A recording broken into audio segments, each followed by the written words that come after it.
ऐसे ये तो इस तरह डेमोक्रेसी नहीं चल दोबारा सकती। 71 जैसी सिचुएशन बन गई तो फिर कौन जिम्मेदार हो? यही हम अपनी गलतियों से सीख क्यों नहीं लेते? देखें, मैं इंसान हूँ, इधर हमारे गवर्नमेंट में जो लोग बैठे हैं वो भी इंसान है, हम में से हैं। गलती हो गई 1 दफ़ा 2 दफ़ा 3 दफ़ा, हम बार बार वही गलतियाँ करते रहते हैं, क्या वजह है? वजह इसकी बेसिकली यही है कि हम डेमोक्रेसी को फ्लरिश करना ही नहीं चाहते, क्योंकि डेमोक्रेसी जो है ना वो एक प्रोसेस का नाम ही नहीं है कि बस इलेक्शन हो और लोग आ जाएं। ये एक कल्चर है जो लोगों के माइंडसेट से प्रिवेल करता है। और किस तरह होता है जब आपके इंस्टीट्यूशन मजबूत हों।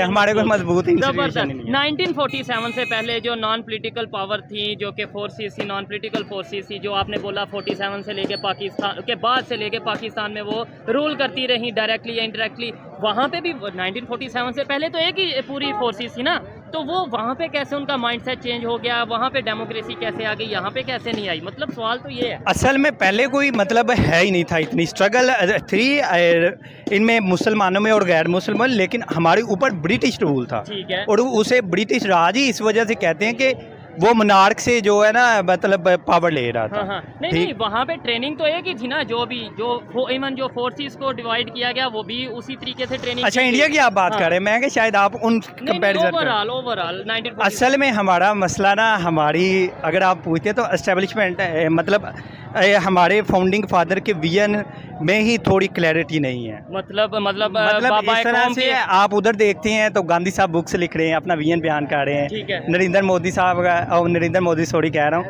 नेहरू साहब कह रहे हैं। हाँ। तो हमारे कुछ कहते हैं कि कायदे-ए-आज़म एक लिबरल थे, कुछ कहते हैं कि वो प्योर इस्लामिक थे, क्योंकि उन्होंने 1947 में कहा था कि हम इस्लाम के नाम पे बना रहे हैं। आप फिक्स करने के लिए कायदे-ए-आज़म को मुख्तलिफ रंग दे दिए ना, मुझे कहना चाह रहे हैं। ये तो हमने भी देखा है ना, ये कुछ लोग कहने तो वाली हमारे बात मैं हमने कहना देखा, ये चाह रहा हूँ कि हम ना शुरू से ही इस्लाम का और स्टेट का लेके ना कंफ्यूज है। जिस हमने सेकुलर स्टेट भी रखा पाकिस्तान को, फिर दोबारा हमने कलमा पढ़ा दिया। वही ना, ऑब्जेक्टिव रेजोल्यूशन के जरिए हमने लोगों के इन्फोर्स कर दिया, लोगों को समझाया नहीं कि हमारा रिलेशन स्टेट का और पीपल का होगा क्या। इसी वजह से ही आगे कोई डेमोक्रेटिक फोर्सेस या पीपल ओरिएंटेड गवर्नमेंट फ्लरिश ही नहीं हो सकी। इंडिया में ऐसा नहीं था, उन्होंने शुरू में कह दिया कि हम एक सेकुलर नेशन। खैर, एट द एंड मुझे लास्ट में ये बता दें, पीस टॉक हल तो पीस टॉक ही है, मैं ये गारंटी से कहता हूँ, इसके अलावा कोई हल नहीं है। क्या हो सकती है पीस टॉक और किस तरीके से, मतलब कौन सी इंडिया पाकिस्तान के दरमियान, और कौन सी शराइत हम पूरी करें, या कौन सी ऐसी चीज़ें हैं जिनके ऊपर जो रिक्वायरमेंट्स हैं वो पूरी की जाएँ, उसके बाद पीस टॉक पॉसिबल है?